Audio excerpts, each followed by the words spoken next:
This has probably happened to you, or at least something similar by nature. Probably not in a pirate cave, but maybe something like a void or an orc sanctuary.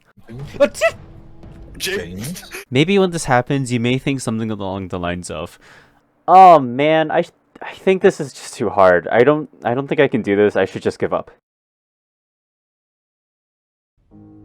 I had asked you guys, when you die in Realm, do you typically think, and then the outcomes were either A, I died because I was stupid, or B, I died because the game was stupid. And about 172 of 223 of you said that you died because you are stupid. Now in a perfect world, I would say that you'd be right, but I'm no stranger to the game kind of just being stupid. And some of you certainly do sympathize with me, and not because you feel bad for me, or at least I hope so, but because you probably have also experienced something similar to this before. This video isn't entirely about these situations, but I wanted to address it before diving into the video because Deca doesn't seem to be interested in polishing the game entirely.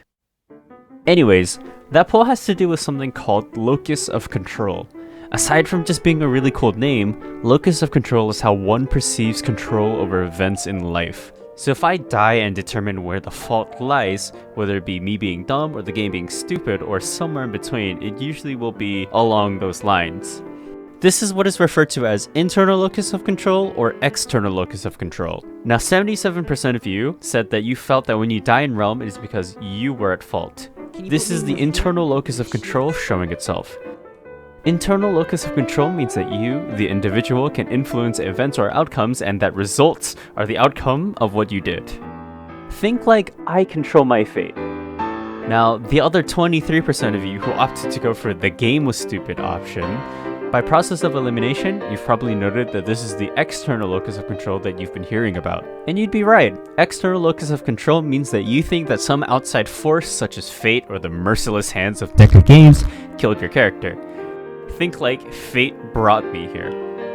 Now, whichever you choose to say, you'd likely respond to things differently. How you respond to death will show you how much respect you have for yourself and your capabilities. Talking about how people respond can be tricky, since Realm of the Mad God isn't exactly a perfect game. Going with what seems to be the majority, or what is the majority of my subscribers, go subscribe, which most of you self-blame for your death, which in skill-based games is usually the more healthy option. Like in games like Overwatch, the way you climb ranks is to determine how you can better your decision-making each team fight, instead of just blaming your death on loss or your teammates or the enemy team just being better, you know, all these things.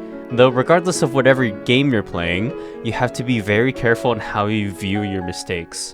Every mistake, every shot you take, and every death demands some sort of internalization, but you have to make sure that your expectations do not get entangled with them. Expectations by nature are difficult. They're what you think what will happen in the future. However, sometimes things might not turn out the way you'd imagine. Like, sometimes you'd expect orcs to follow a certain path, only to see them jump to something else, killing you in the process. When your expectations do not align with what happens, your brain might come up with all of these negative things.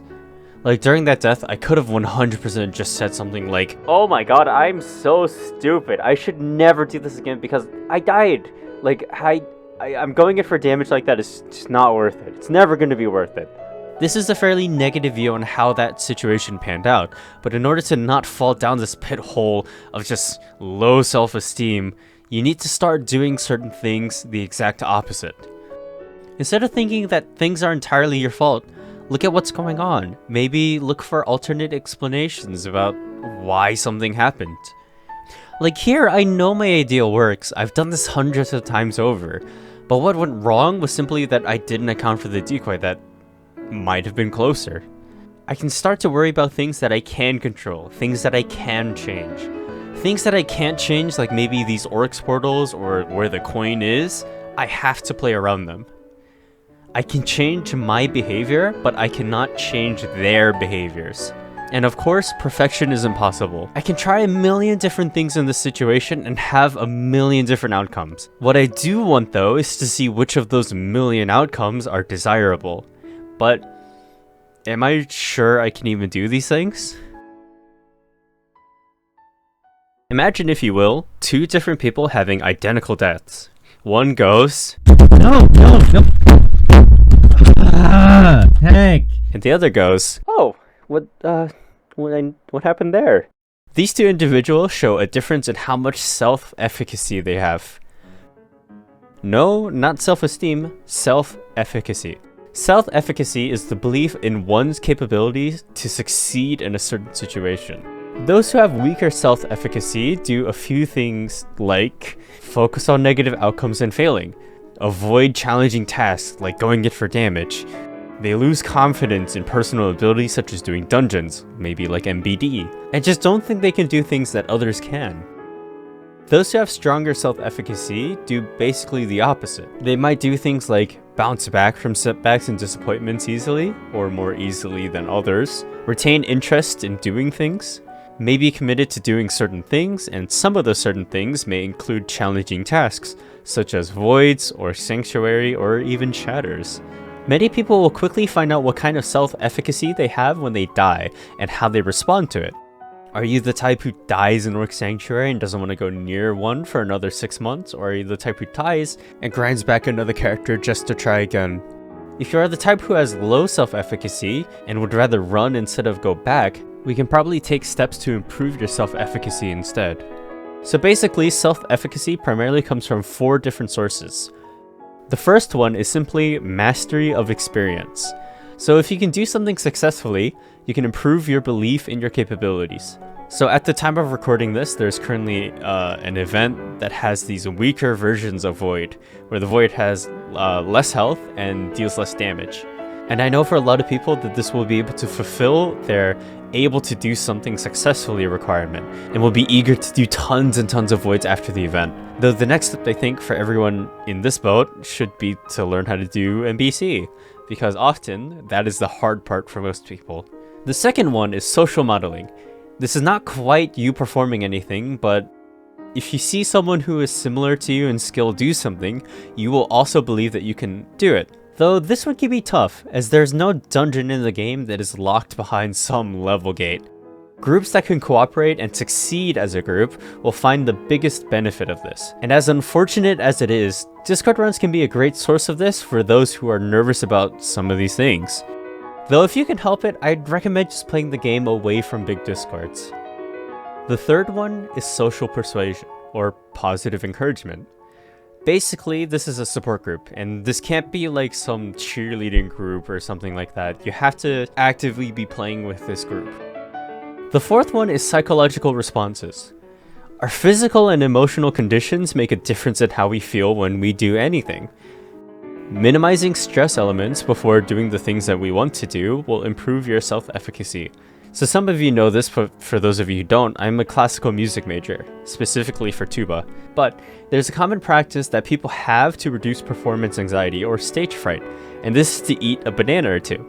Basically, the bananas can act as a beta blocker and you will basically feel less anxious because of it. So if you're nervous about doing a dungeon like Orc Sanctuary and you've managed to gather up the courage to attempt it, try to eat a banana. What if you keep dying? Some of you might go on the thought path of, and I'm not going to do this again. It's obvious that I just can't do this. And then some of you might go, oh man, that's something to look out for next time. These are both just massive differences in mindset. But how do we get from the more upset one to the second one?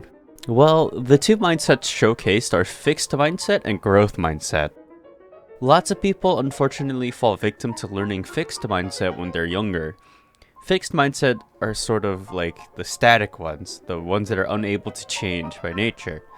This should seem weird to most people because you probably don't think like a baby does. Growth mindsets, on the other hand, are basically the basic idea that you can develop. Firstly, you need to accurately accept what you are able to do at this moment, what you can do today, even if you may not like the answer. Regardless, you need the accurate information in order to move forward from there. Bluffing does not help. Bluffing about what you can do just means you're setting yourself up for some higher expectation, and if you're not able to do said thing, then that's just a straight punch into your self-esteem. So finding out what you can do is important, but you need to look for one thing that you can do differently next time. Different isn't the same as better, by the way. Doing things differently can let you see maybe why certain ideas can be bad, or maybe good. But why seek out the bad though? When chess players play chess, there's an important concept called pattern recognition. Pattern recognition is realizing that the position on the board has similarities to positions you have seen before. And this will allow players to know, recognize, or feel what to do next for the best outcome. Now, this isn't exclusive to chess. Tetris players can see some of the starting pieces in order to make optimal openings. Overwatch players can analyze what has happened and what is going on in order to best decide what to do next, and Realm players have to also analyze what is going on in order to decide what to do next. Skills don't have to be directly translated one-to-one across everything, like how first-person shooters carry a mouse movement. When you watch videos like the Celestial video that I hear is pretty good, you'll be better equipped mentally to tackle some of these dungeons. So the "Hey, I've seen this one before" could be very useful for players to decide what to do next. Speaking about what to do next, I don't know how to end this video. Right, thank you for watching. This is one of the 3 videos that I wanted to make. The other 2 are not research-based, don't worry. But yeah. Also, it's really nice when people message me that like some of my videos help them through things, because it means that I am not useless. So